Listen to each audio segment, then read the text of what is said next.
पुराने जमाने की बात है। एक वीरान से गांव के किनारे एक छोटा सा घर था, जहां एक बेसहारा माँ अपनी 3 बेटियों आयशा, अलीशा और अज़का के साथ रहती थी। घर में फाका कशी थी, चूल्हा अक्सर ठंडा रहता था और रातों को हवा दरारों से सर सर करती हुई गुजरती, जैसे गुर्बत का मजाक उड़ा रही हो। एक दिन आयशा ने माँ के हाथ थाम कर कहा, अम्मी, मैं शहर जा रही हूँ, शायद मेरी किस्मत वहां मेरा इंतजार कर रही हो। माँ ने उसे दुआओं में रुखसत किया, मगर उसकी आंखों में एक अनजाना सा खौफ था, जैसे वो जानती हो कि ये सफर आसान नहीं होगा। आयशा रास्ते में एक बुजुर्ग के डेरे पर पहुंची। उन्होंने कहा, बेटा, अगर तुम 1 साल तक मेरी खिदमत करोगी तो मैं तुम्हें खाली हाथ नहीं भेजूंगा। आयशा ने ठान ली। वो रोज सुबह उठती और बुजुर्ग की बहुत खिदमत करती। बुजुर्ग उससे बहुत खुश हुआ। 1 साल मुकम्मल हुआ तो बुजुर्ग ने खुश होकर एक हसीन वाइट बकरी उसके हवाले की और कहा, बेटा, जब घर पहुंचो तो कहना, बकरी सोने की बारिश करो, ये तुम्हें माला माल कर देगी। आयशा खुशी खुशी घर की तरफ निकल पड़ी। रास्ते में शाम ढल गई तो वो एक पुरानी सराय यानी होटल में रुकी। उसने खुशी में सराय के मालिक को बकरी का करिश्मा दिखा दिया। रात को जब आयशा थक कर सो गई तो उस मक्कार मालिक ने चुपके से वो बकरी बदल दी। आयशा जब घर पहुंची तो उसके चेहरे पर खुशी थी।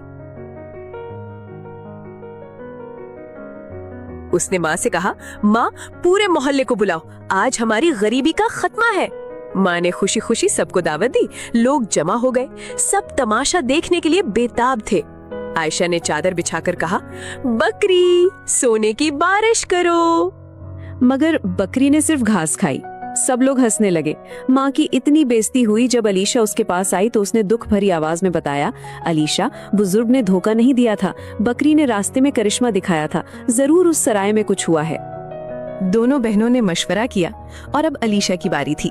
वो भी उसी बुजुर्ग के पास गई। उसने भी 1 साल तक जी जान से मेहनत की। बुजुर्ग ने उसे रुखसत करते वक्त एक पतीली दी और कहा, अलीशा, जब खाना खाना हो तो कहना, पतीली मेरी खिदमत करो, ये दुनिया के लजीज तरीन खानों से भर जाएगी। अलीशा भी रास्ते में उसी सराय में रुकी। उसने भी वही गलती की और मालिक को पतीली दिखा दी। मालिक ने रात के अंधेरे में पतीली बदल दी। अलीशा घर पहुंची तो उसने आयशा से भी बढ़कर दावा किया, माँ, आज मोहल्ले वालों की शाही दावत होगी। लोग फिर जमा हो गए। माँ ने उम्मीद से सबको बिठाया। अलीशा ने गरज कर कहा, पतीली मेरी खिदमत करो। मगर पतीली खाली रही। लोग कहकहे लगाते हुए चले गए। माँ ने गुस्से में अलीशा को बहुत डांटा। अलीशा ने रोती हुई आंखों से अज़का को देखा और कहा, अज़का, हमारे साथ बहुत बड़ा धोखा हो रहा है।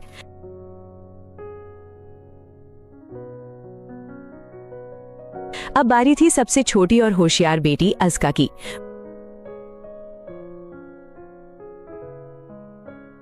वो बुजुर्ग के पास गई और 1 साल तक खामोशी से काम किया।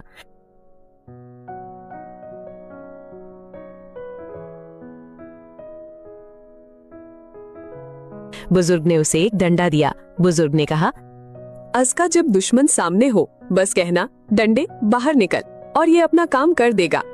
अज़का उसी सराय में पहुंची। उसने मालिक को लालच दिया, इस बोरी में सोने से कीमती चीज है। रात को जैसे ही मालिक बोरी चुराने आया, अज़का ने दहाड़ कर कहा, डंडे बाहर निकल और इस चोर की हड्डियां तोड़ दे। डंडा बोरी से निकालकर हवा में लहराया और मलिक की ऐसी धुलाई की कि वो चीखने लगा। अज़का तब तक नहीं रुकी जब तक उसने आयशा की वाइट बकरी और अलीशा की पतीली वापस नहीं ले ली। अज़का जब घर पहुंची तो पहले उसने अलीशा की पतीली से सबको शाही खाना खिलाया।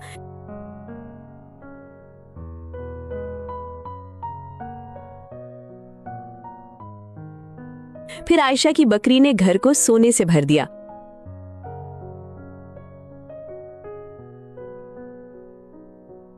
माँ की आंखों में पशेमानी थी। उन्होंने अपनी बेटियों से माफी मांगी और फिर वो सब उस जादुई डंडा की हिफाजत में हमेशा के लिए खुशहाल हो गए।